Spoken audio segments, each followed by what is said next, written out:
Welcome, advocates, to another episode of the Leading Equity Podcast, a podcast that focuses on supporting educators with the tools and resources necessary to ensure equity at their schools. Today's special guest is Dr. Mary Rice-Boothe. Without further ado, Mary, thank you so much for joining us today. Thank you for having me. Pleasure is mine. You are the author of Leading Within Systems of Inequity in Education, a Liberation Guide for Leaders of Color.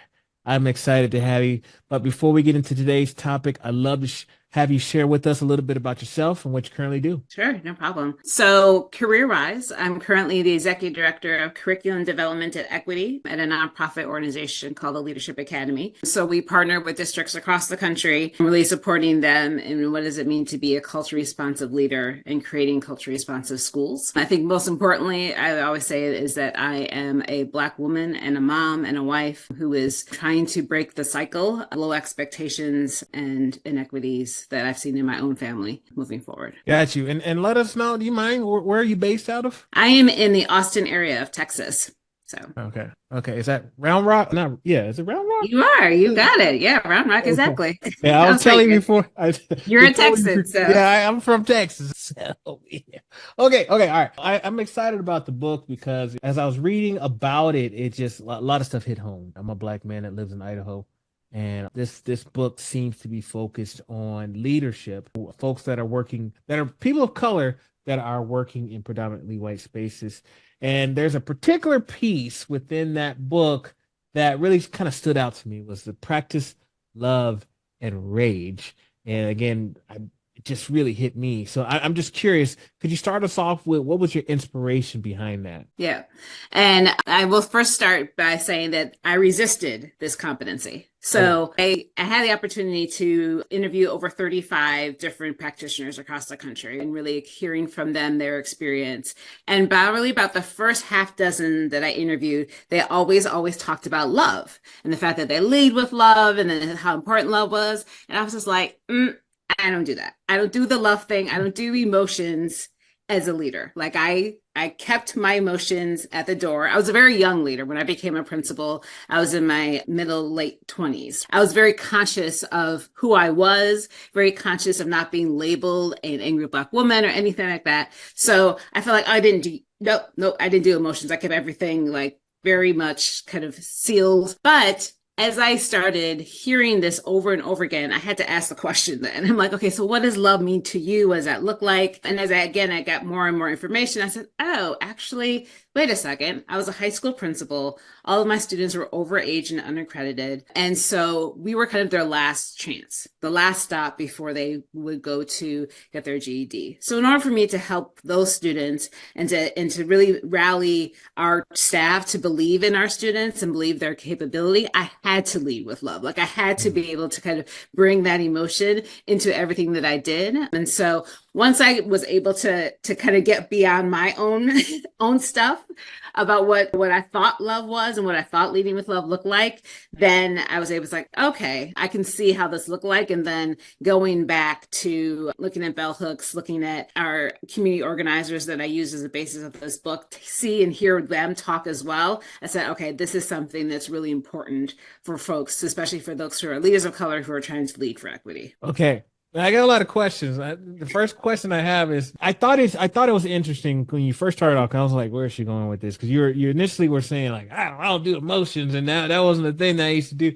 I get the part where you kind of like, okay, there was an epiphany, maybe the population that you were serving, and so as a result, you're like, I really do need to lead with love because a lot of my students are coming from various backgrounds, those kind of things. But why did you initially start off feeling like you should not express those emotions? I think it's about how we are socialized and expected to be leaders. For me, I was always kind of taught to you leave those type of emotions at the door. There's a professional you and there's a personal you. And professional you is the person that is just gets the job done, is focused on the work, and doesn't have all of these feelings be part of their leadership style. Especially I was young, I was Black, I was a female, and all of those characteristics any type of emotion that was connected to any of those characteristics was seen as a negative. And so in order for me to kind of survive and to believe that in order for me to get a seat at the table, I not only thought, but I was also taught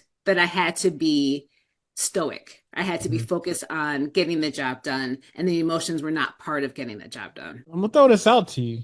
Do you Okay. think that the same kind of conversation that happens across various races, or do you feel like that's very particular to the Black community as far as this is how you present yourself, this is how you navigate these spaces? What are your thoughts there? I think it does go across. I would say that other folks that would be considered Asian, Latinx, Native American, Indigenous, I would say that they probably are getting similar messages about emotion. I think the angry Black woman trope is very prominent and very central. And so it's something easy to kind of latch on and to see. But I think there's equivalent to those in other cultures as well. So I know that I have when it comes to education, my audience is predominantly women. I mean, it's just teachers in general, leadership, those kind of things. So what kind of message you said, I identify as a Black woman, what type of message would you give to an up and coming Black woman who is in a leadership role right now that thinks about those stereotypes, that the stereotype threat is real to them? What kind of message maybe would you give to them? I think it's something that I talk about in the book is the idea of redefining the trope and recognizing the fact that rage particularly being anger is a key to transformation. And so there's a researcher, last name is Cherry, and she talks about this concept of Lordian rage. Lording rage is a powerful thing where it can destroy patriarchy, it can destroy racial systems and structures, and so it can really lead to transformation. And she talks about the fact that, and particularly for Black women, tapping into that rage has gotten us as a country, and particularly the United States, move forward. And so I think I would say to women, it's like, don't suppress it, but actually bring it as part of who you are and harness it in order to be able to move forward. And it's going to look and sound differently. I mean, I'm in a space where, and when I talk to my coworkers as a leadership team, I can really easily say, okay, so I'm angry right now, and this is why I'm angry. You may not be able to do that right away, day one, but how are you going to be able to say, this is the emotion that I'm feeling, and this is part of who I am. And it is equally important for you to hear me because of the emotion that I'm expressing right now. Do you think that there's times, for example, a Black woman might need to hold back in these type of situations because of the stereotype? Like, I hear where you're coming from as far as like, don't suppress it.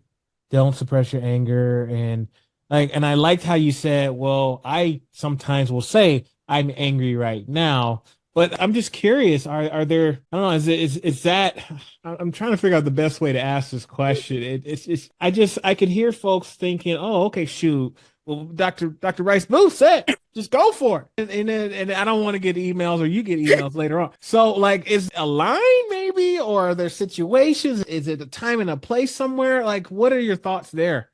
Yeah, yeah. I mean, we're isolating this competency, but I Sure. think the other competencies around it are going to support this. So one of the other competencies is the idea of attending to relationships and building coalitions.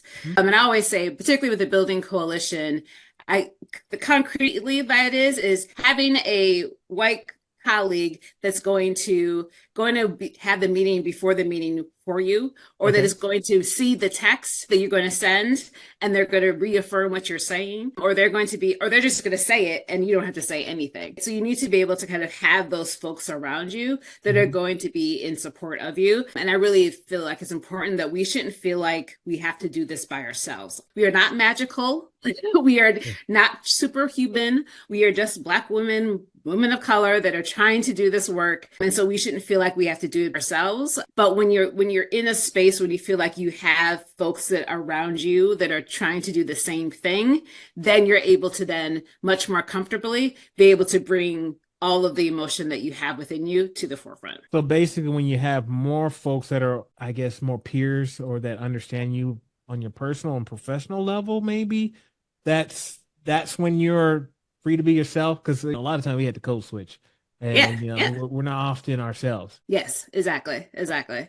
Yeah. So I think that's really important piece to be as well. So, and again, recognizing that there will be folks of us, and I have plenty of friends who have just been like, I don't care if I have fans around me. I'm gonna say what I want to say. Yeah, yeah. And if I need to throw the keys on the table and be out the next day, I'll do that. And that's great. And but not all of us are able to do that. And so for those of us who want to still stay in the system and want to be able to kind of dismantle the system while in it, we may have to make sure that we have the folks around us before we start really tapping into those Walk me through spaces. that process. So I'm a brand new principal and I'm already trying to acclimate myself to the culture environment.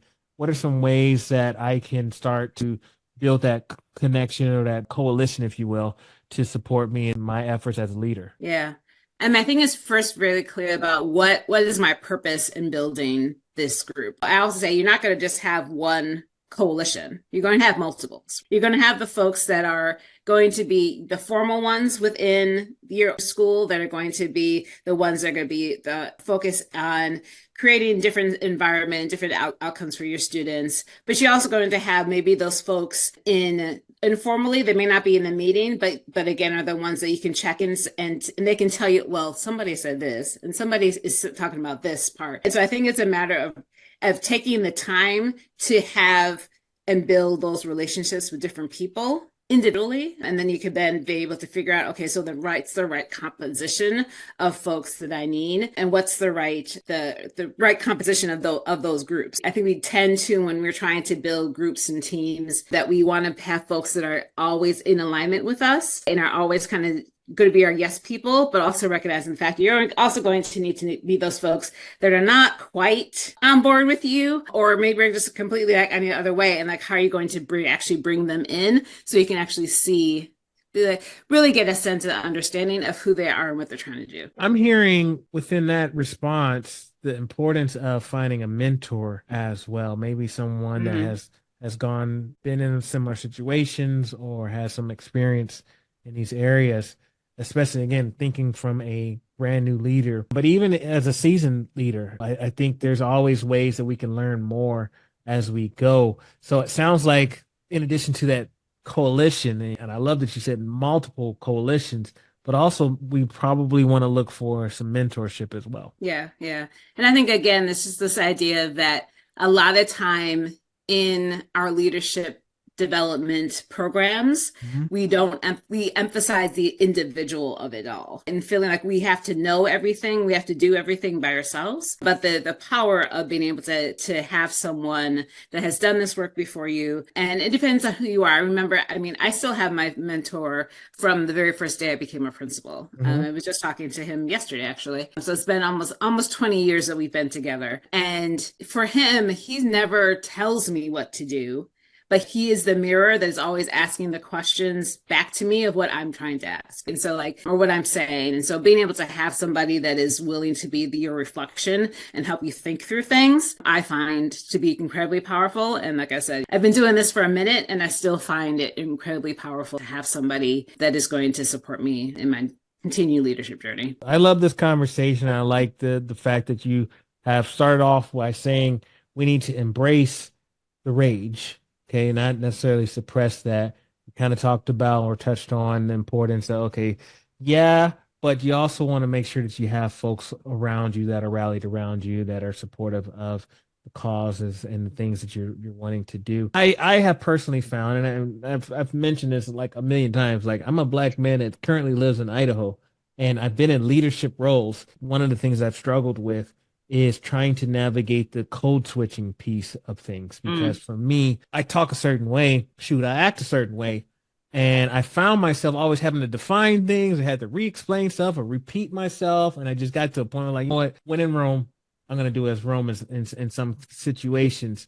Do you have any type of tips, strategies that you can give folks that have been in these spaces was like, look, I'm me, I'm who I am. But then after a while, you just get so much, I don't want to call it pushback, but you just find yourself spend a lot of time having to re-explain stuff and try to get folks to understand where you're coming from and show this is why I'm coming this way.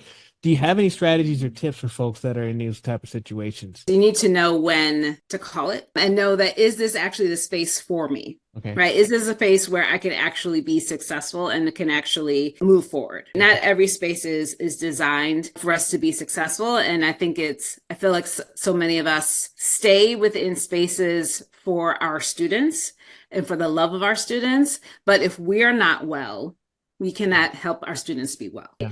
And so I think that's really incredibly important to actually do an assessment to say, do I feel like I can actually get the work done in this current situation? If the answer is yes, then I would say, again, not feelings if everything is on you. And so I would go back to the idea of like, who is going to be the someone else that right? You don't need 10, 15 people that are doing this work with you. You just need one other person. If you Okay. can just get one other person that is going to be your person, have a true, honest conversation with, strategize around, be able to be who you truly are around. I think that is just an integral part of being able to be healthy while doing this work at the same time. And I think it's also recognizing the fact that it is also really easy when we get into leadership roles to also take on that whiteness as well. And so then we start perpetuating what we actually are trying to dismantle. And I think it's also, again, that's why I always say having that other person, because they can be the one like, what, how did you just agree to that? Or why did you not say anything to that? Or why are we okay with this decision? Because sometimes we get to the point where we're comfortable, and sometimes we prioritize comfort over doing what is necessary for our students. I'm glad you said it because I was as you were talking about the coalitions and all that, I was like, me personally, I'm a pretty introverted person. So like I don't want to necessarily grab a bunch of folks because I'd like to be in my own space. However, you did say just one person is all you need sometimes. And Yep. because I was also thinking about other individuals that are like, man, I feel like I'm by myself as like I'm the only one about this life in general. Like it's just me. And Mm-hmm. so again, if you could find someone, I always say, even if you feel like there's no one in your school, within the staff, colleagues, peers that are available, you could, I mean, social media and so much out there right now these days, you put a hashtag in, I bet you find somebody. So Yeah. like, and so maybe it's a virtual connection. I mean, I have a lot of friends that I keep up with to this day that I've never physically met them. However, Mm. they have been available for when I've struggled or when I'm in a certain headspace or whatever it is. That mental Yep. health is very important, and I can reach out to those individuals on FaceTime if I have to. So I think all of these things that you're saying makes a lot of sense. Let me ask you this, because I'm gonna get a little bit more specific, because sometimes it sounds all nice on paper when it's the idea, oh yeah, just don't suppress your anger, grab you some friends, some colleagues and things. Let's get a little specific, because I've been in situations as a school principal where, let's say, a racial matter happens. So I identify as a black man, and let's say some black kids are maybe there's a teacher or students that are saying some things, or there's some sort of discrimination or some racism, flat out racism that's taking place, and Mm. I identify with the students. And so in my mind, I'm sitting there thinking, well, how do I handle this without coming across as maybe too strong with this, or maybe I'm not handling this? There's this pressure of how to handle certain racial situations when I am the only person or a small population of that identifies with the individuals that are going through this. And let's say it's a white student that did something to the black student. And how do I handle? So what type of strategies maybe could you provide for folks that are in those type of situations? Again, as we're trying to these spaces. I would first say that there needs to be a coming to some type of consensus, is Mhm. recognizing the fact that what's actually the purpose or outcome that I'm looking for in this interaction, and then being really clear with the person, whoever the other person on the other end, if it be students, being teachers, whatever it may be, what is their purpose and outcome that they're looking for, and being transparent about the fact, like, can I get us there, or are we not going to get there?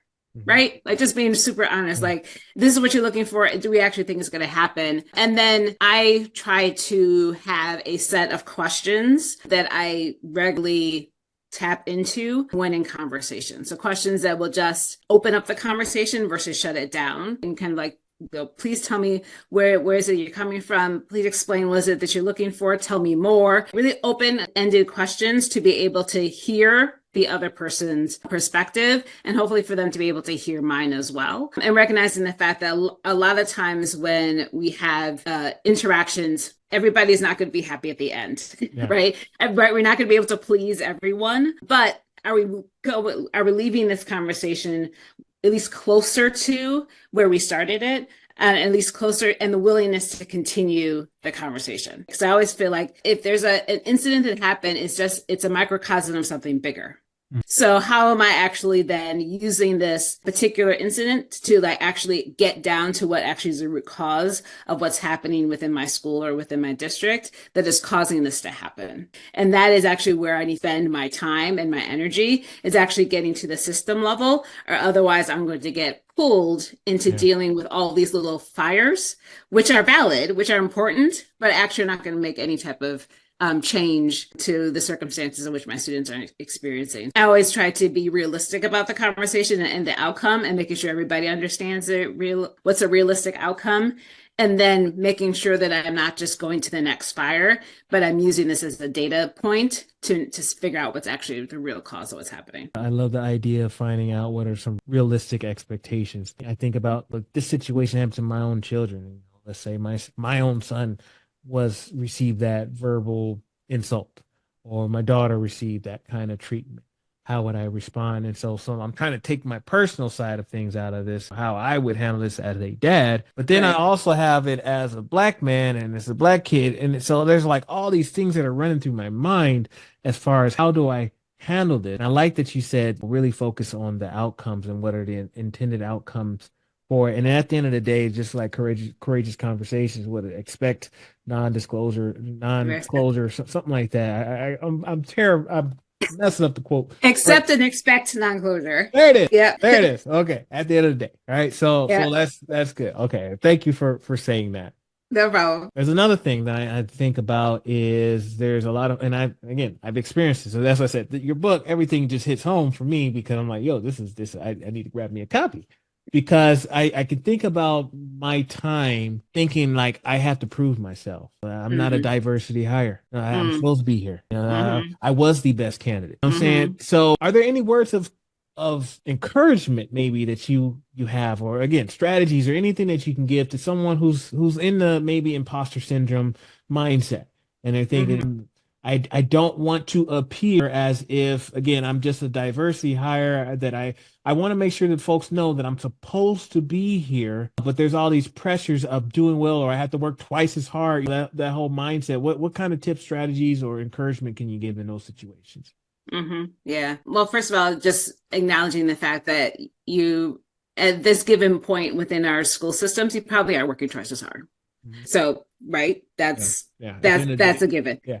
Right. So I'm not gonna try to act like, oh, you're not doing that. You're right. Like it's what's happening. But I think it's also is this idea of being really, really in tune with who you are, where you're coming from, and where you're trying to go. And not changing who you are in order to get to where you want to go. And so that's that first competency around demonstrating self-awareness. I talk about the fact that this is a lifelong journey. And I know for me, like, even though I spend years writing this book, I'm still on the journey of really understanding who I am, and particularly around in the leadership role. Like, so what I gave in the book is this Bobby Haro, I think his name is. I'm messing it up. It's a cycle of socialization. Just this opportunity to take a step back and to see what are all of the inputs that was put into me in order for me to get where I am, and how are all those influences were on me, and then how does that show up in my leadership, and how am I perpetuating it, or how am I supporting it? And I think it is a matter of